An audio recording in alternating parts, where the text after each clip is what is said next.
Hello and welcome to this presentation of the new smARTDE system, Delaware Division of the Arts online portal for grants applications, grant review, grant management, reporting, and event registration. I'm going to take you on a walkthrough of this system and also walk through a grant application. I'd like to bring your attention to our contact information, telephone and email. If you have any questions afterwards, please feel free to contact us. So this is your login page for smARTDE. The address is smartde.smartsimple.com.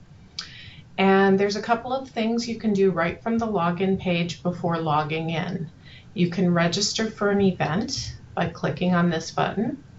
It brings up a list of events that are available to register for, such as workshops or the Arts Summit, which happens every other year. You would just click on the register button, complete the form, and register. To nominate a panelist or an on-site evaluator, you can click on the nominate button. You can nominate either yourself or someone else. By filling out this form and clicking on submit. Make sure you read the instructions in the blue box that give you information about these two roles, and call us if you have any questions. So from the login page, you can also log in.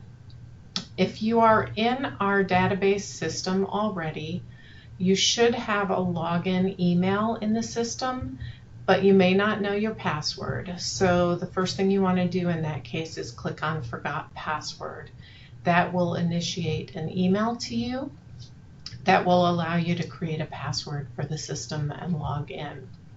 If you have never applied for a grant before, you may need to use the register button, but check with the division first before doing this so that we can make sure that that is the appropriate route for you to take.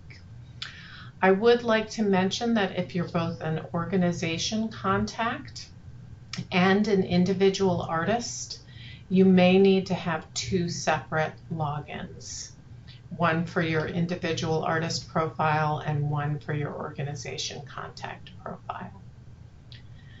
So I'm going to go ahead and log in. I'm logging in as if I were an organizational contact for an arts organization. And this is what we see once we log in. At the top, we have documents that are normally sent out to approved grantees, including the crediting requirements for the division grants, Delaware Scene instructions, how to acknowledge public support for the arts and thank your legislators for this support, and the Delaware e-supplier portal, which used to be known as the substitute W-9 form. This is where all people and organizations that receive payment from the state must have an updated profile here in order to receive that payment. So make sure yours is updated. As we go down the page, you'll see a button for opportunities. These are grant opportunities that are open to you at this time. We have applications in progress, submitted applications, and approved or declined applications as well.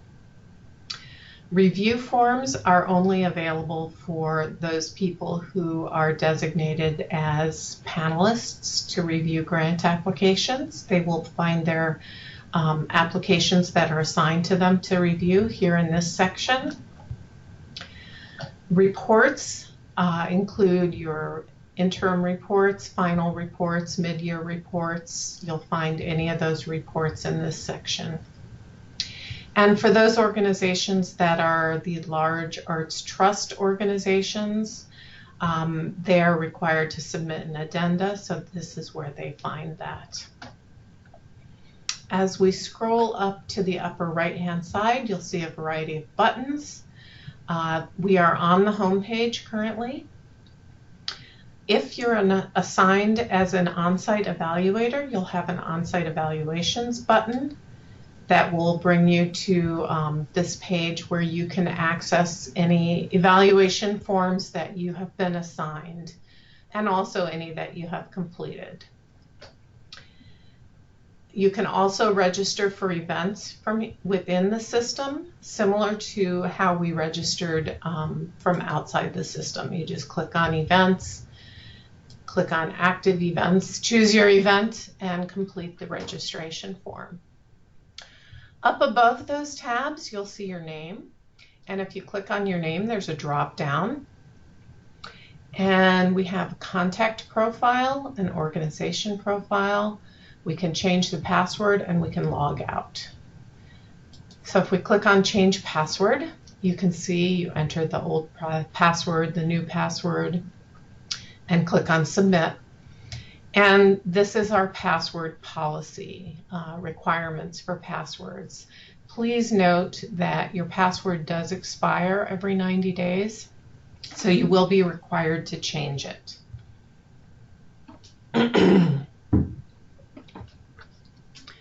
Okay, so I'm going to take a look at contact profile. This is information about me as an individual who is an organization contact for this organization.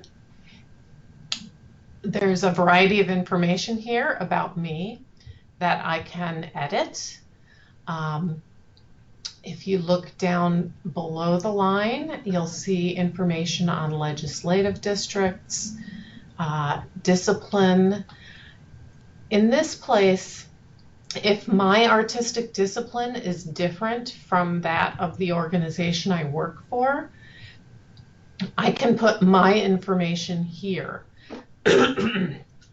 while the information for the organization will go under the organization profile. You don't have to fill any of this out. If you can, it helps us target mailings a little bit better. So we appreciate any information you can provide. If you're not an artist, there's also an option here. This contact information tab will only show up if you're an on-site evaluator or a review panelist. And it includes the more detailed information that we gather for those roles. Information on administrative experience and arts experience. So if you're not an on-site evaluator or review panelist, you will not see that tab. After you make any changes here, you want to click on Save Draft, and that will save any changes that you made.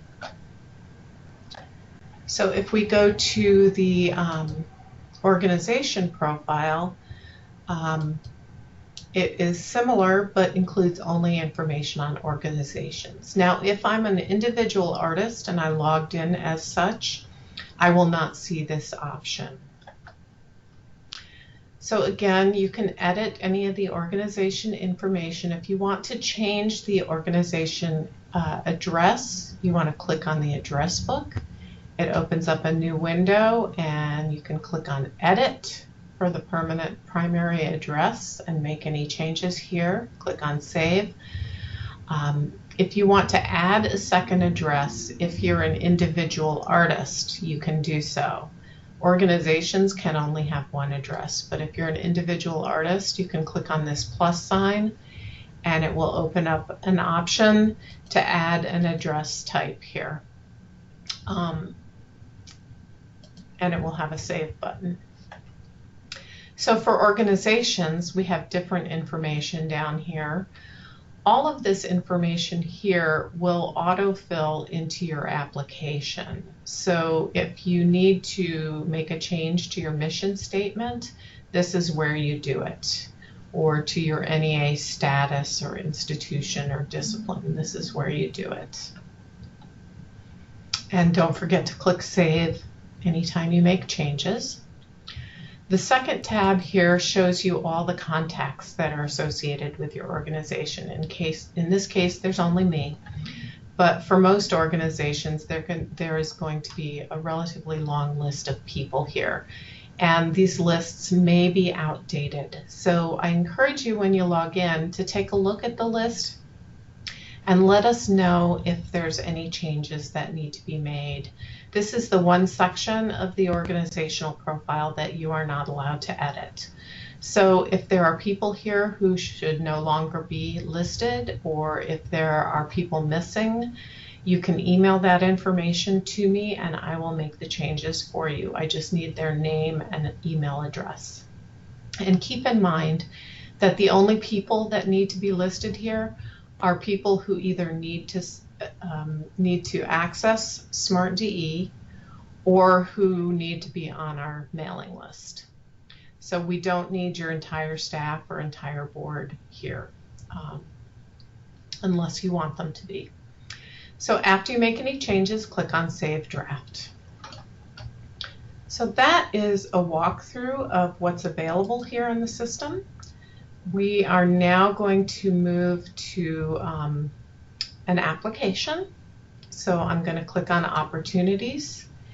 And there's an Arts Access application with an ongoing deadline that is available at this time. And if I want to apply for it, I'm going to click on Apply Now. However, whoever clicks on Apply Now becomes the owner of this application and is the only one who can submit it. So anyone who's a contact for your organization can work on applications that have been started, but only the person who starts the application can submit it.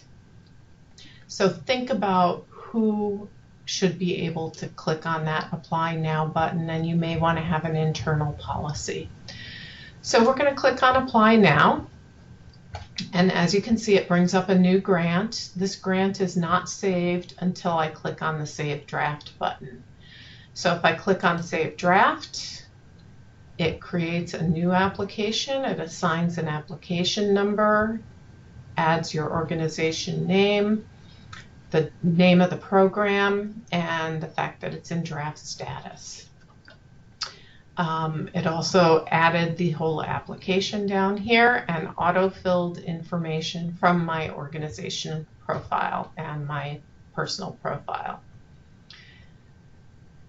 At the top, we have the guidelines for the program, grant writing tips, information on deadlines. In this blue box, there is instructions for completing these forms. Please make sure you read all instructions.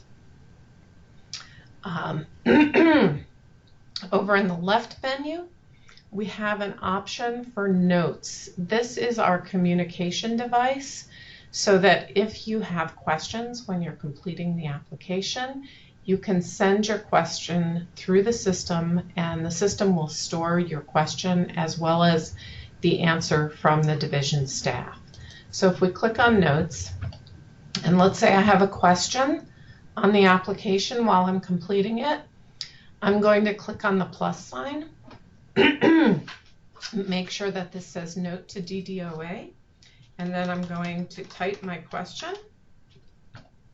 And when I'm done typing the question, I'll click on Save. And you can see that there's a note there. The note gets sends an email to the appropriate division staff.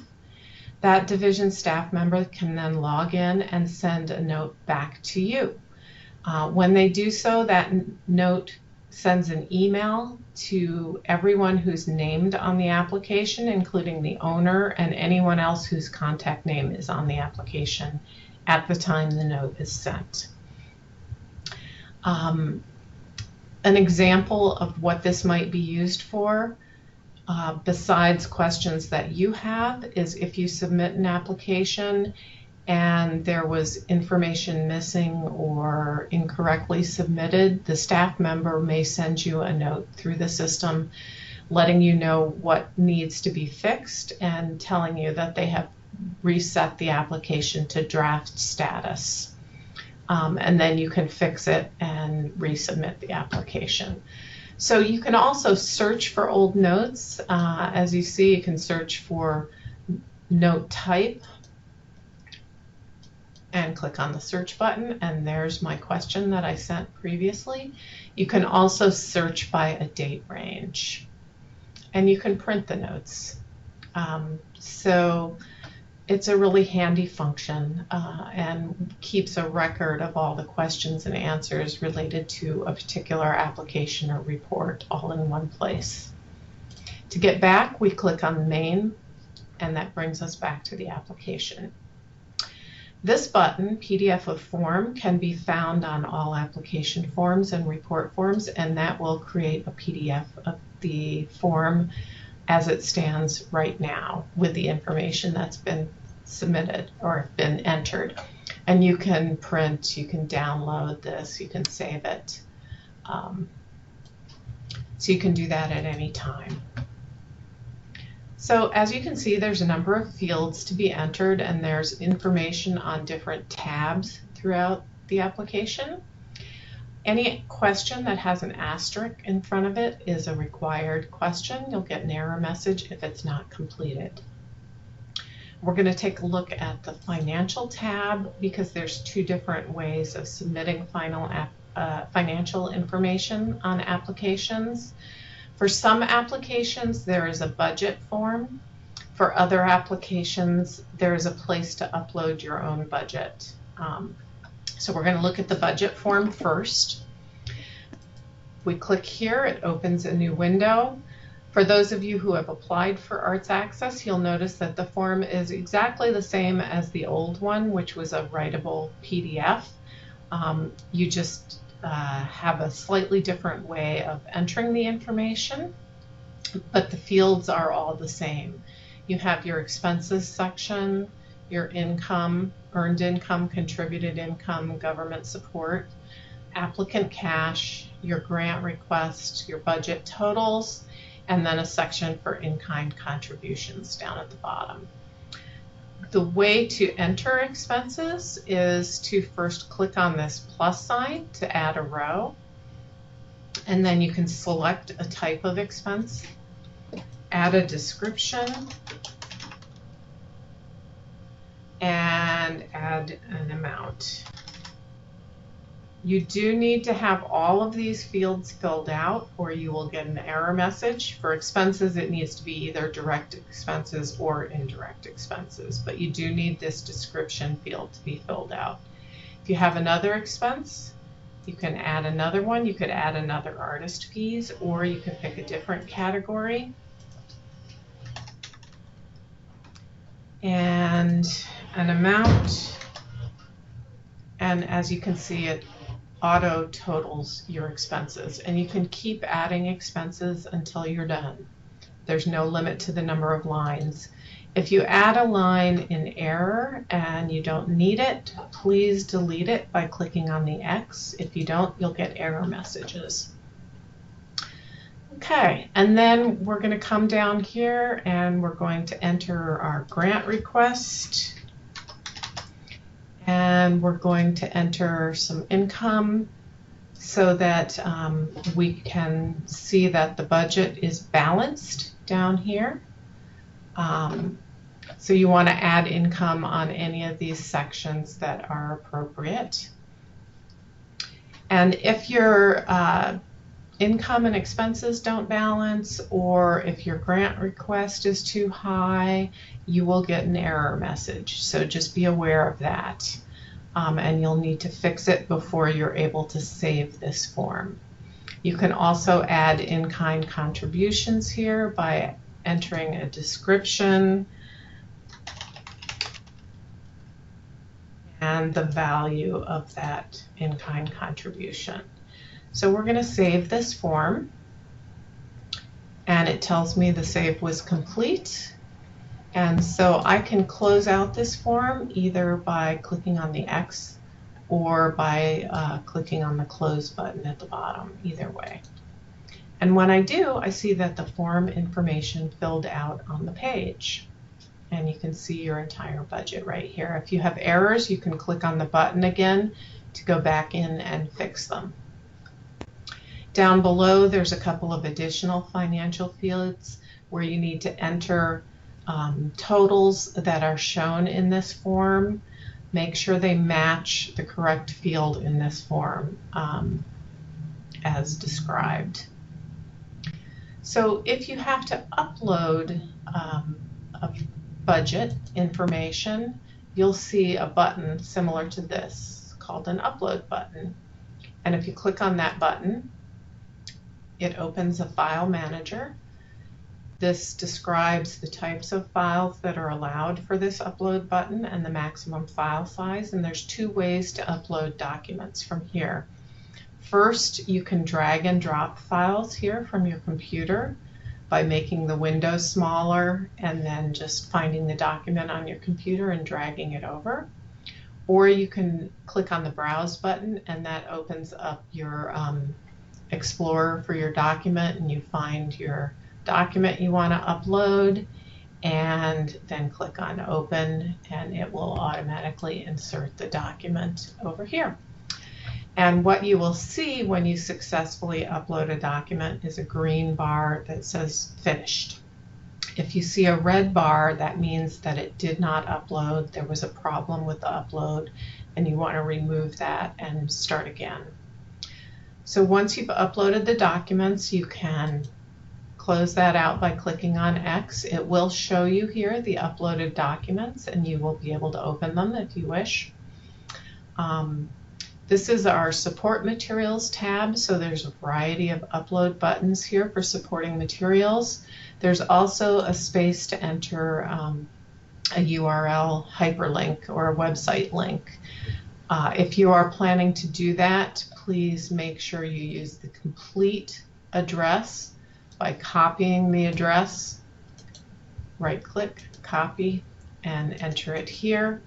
Be sure that it includes that prefix, the HTTPS section. Otherwise, it will not be a live link. So as you're entering information, you want to periodically click on Save Draft. The system will automatically save information, but it's always a good idea to click on Save Draft frequently.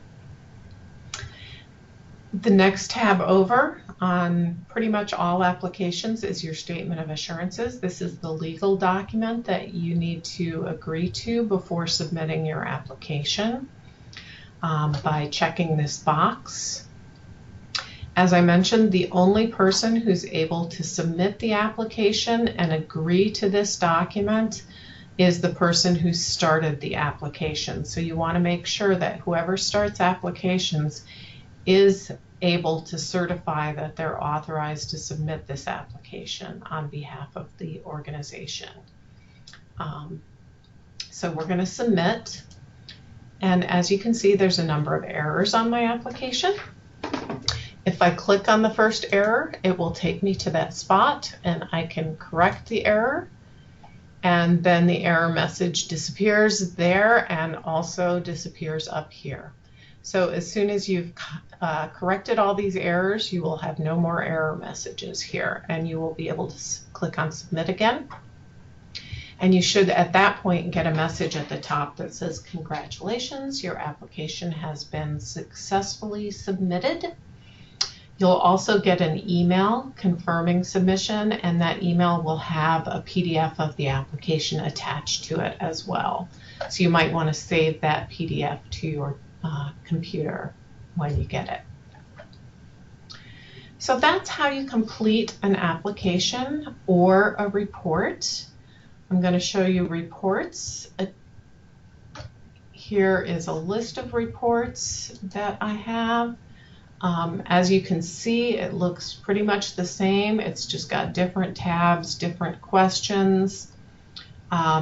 For the activity locations that you need to report on, there's a pop-up window similar to the budget form using the same functionality with the add a row plus sign. So this is where you add all of the activity locations for your project. You'll also have a notes function here, so if you have questions when you're completing the final report, or if the staff member has questions once you've submitted your final report, this is where you will find them. And there's also a PDF of form button here as well, as you can see.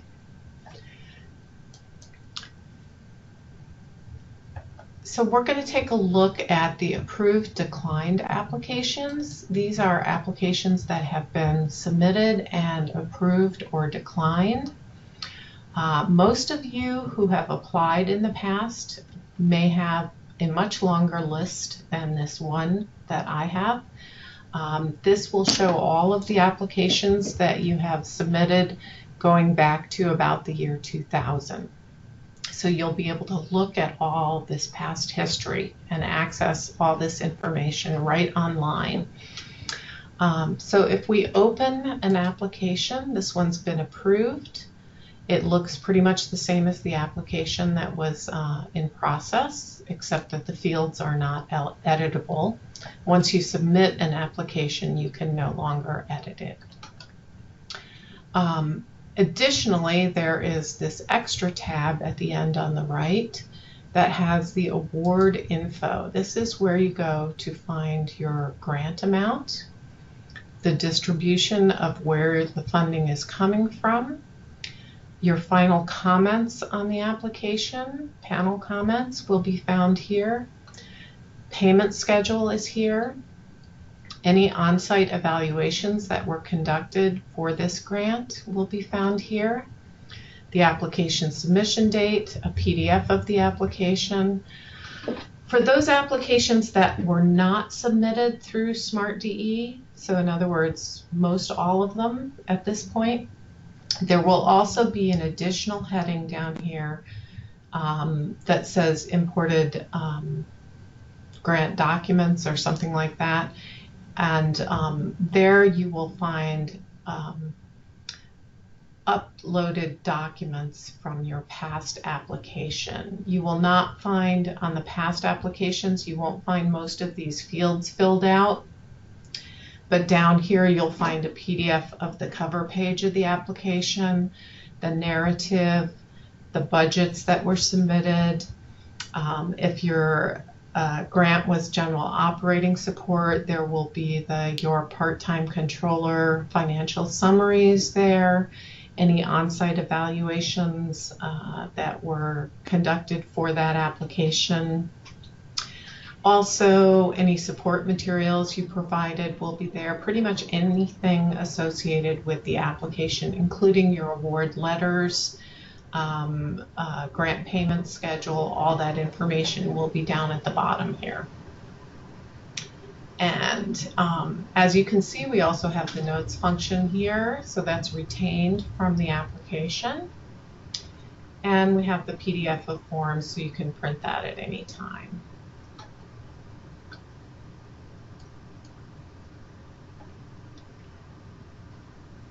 So we're going to look one more time at the reports, and I want to talk a little bit about what's going to show up in this list. When you submit an application in the smARTDE system and it is approved, a final report is automatically generated. So for those of you who applied for a 2019 grant and were approved, there will be a 2019 final report sitting here, and you can tell what year it's for by looking at the application ID. There should also be a deadline date in here, which for this one would be September 30th, 2019. So for some of you, you're going to have both 2018 and 2019 final reports sitting out here in this list. So when you go to do your 2018 final report this month, please make sure you're using the correct final report form.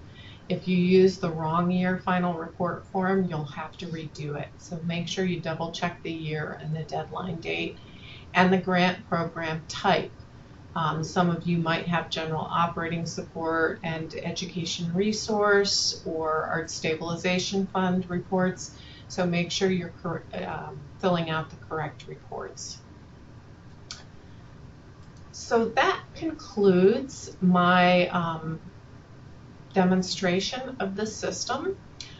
For general operating support applicants, I want to just add one caveat. You're all familiar with the 3-year cycle, where in the first year of the cycle, you submit a full application, and in years 2 and 3, you submit an interim application. If this is your year to submit a full application, you will find that application under the Opportunities button when it opens around December 1st.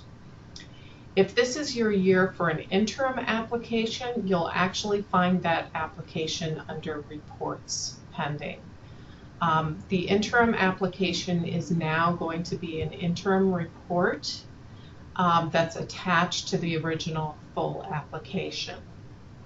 However, the application process, the review process for these applications is still the same. None of that has changed. The form is the same. It's just that you find it in a different place on your home page. And when we send out notice that the applications are open for the March 1st deadline, we will notify you where you can find your application. So hopefully that will clarify any potential confusion. So that concludes my presentation, and just a reminder that if you have any questions, please call the division or send us an email and we will be happy to help you. If you have trouble logging in, contact us, and again, we'll be happy to make sure that you're set up in the system so that you can log in. Thank you for your time, and I look forward to working with you.